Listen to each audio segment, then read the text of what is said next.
ఓం నమ శివాయ.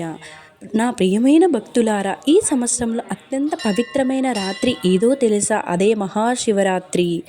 ఈ రాత్రి ఉపవాసం చేసిన జన్మ జన్మల పాపాలు తొలగిపోతాయని శాస్త్రాలు చెబుతున్నాయి. ఈరోజు ఈ వీడియోలో మహాశివరాత్రి మహత్యం మరియు ఉపవాసం ఎలా చేయాలో పూర్తిగా తెలుసుకుందామా. 5 ముఖ్యమైన పనులు ఈ మహాశివరాత్రి రోజు ఖచ్చితంగా చేయాలి. పూర్తిగా చూడండి, స్కిప్ చేయకండి. ఈరోజే పార్వతీదేవి శివుణ్ణి వరించిందని పురాణాలు చెబుతున్నాయి. ఈ రాత్రి శివుడు లింగ రూపంలో ప్రత్యక్షమయ్యాడని విశ్వాసం. తెలియక చేసిన పూజకైనా శివుడు ఫలితం ఇస్తాడు. రాత్రి జాగరణ చేసి కోటి పుణ్య ఫలితాలు లభిస్తాయి. శివరాత్రి ఉపవాసం ఎలా చేయాలి? ఉదయం స్నానం చేసి శుభ్రంగా ఉండాలి. ఇంట్లో లేదా ఆలయంలో శివలింగానికి అభిషేకం చేయాలి. నీరు, పాలు, తేనె, బెల్లం నీరు, బిల్వ దళాలు, ఓం నమ శివాయ మంత్రాన్ని జపించాలి. రోజు మొత్తం ఉపవాసం ఉండాలి. కేవలం పండ్లు, పాలు మాత్రమే తీసుకోవచ్చు. రాత్రి జాగరణ చేసి శివనామ స్మరణ చేయాలి. ఓం నమ శివాయ అని 108 సార్లైనా మన స్తోమతి, అంటే మనం ఎన్నిసార్లు అనగలమన్నా అన్నిసార్లు భక్తితో నామస్మరణ చేసుకోవాలి.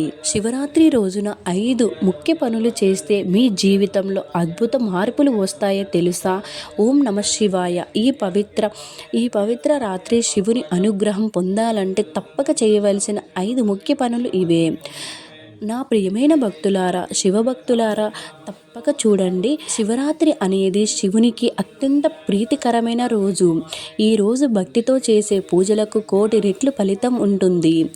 ఇప్పుడు శివరాత్రి రోజున చేయవలసిన 5 ముఖ్య పనులు తెలుసుకుందామా. బ్రహ్మముహూర్తంలోనే లేచి స్నానం చేసి శుభ్రమైన బట్టలు ధరించాలి. సాధ్యమైతే గంగాజలం లేదా తులసి కలిపిన నీటితో స్నానం చేయండి. ఇది శరీర మనసుకు పవిత్రం చేస్తుంది. రెండవది శివలింగ అభిషేకం. శివరాత్రి రోజున అభిషేకం అత్యంత ముఖ్యమైనది. నీరు, పాలు, తేనె, పెరుగు, బెల్లం నీరు, బిల్వ దళాలతో అభిషేకం చేయాలి. అభిషేకం చేస్తూ ఓం నమ శివాయ మంత్రాన్ని జపించండి. మూడవది ఉపవాసం పాటించడము. శక్తికి తగ్గట్టు ఉపవాసం చేయాలి. పండ్లు, పాలు తీసుకోవచ్చు. ఉపవాసం వల్ల మనసుకు ఏకాగ్రత పెరుగుతుంది మరియు శివ కృప లభిస్తుంది.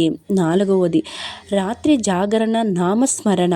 రాత్రి జాగరణ చాలా పవిత్రం. శివ జపము, శివ పురాణం వినడము, ఓం నమ శివాయ జపం చేయాలి.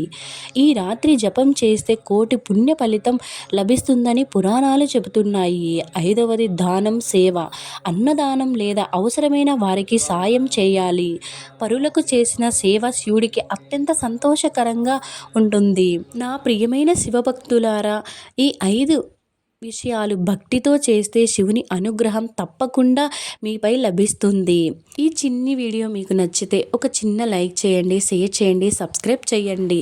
ఇలాంటి భక్తి విషయాలు తెలుసుకోవడానికి మా ఛానల్ను సబ్స్క్రైబ్ చేసుకోండి. ఓం నమ శివాయ. Thank you for watching. ఓం నమ శివాయ.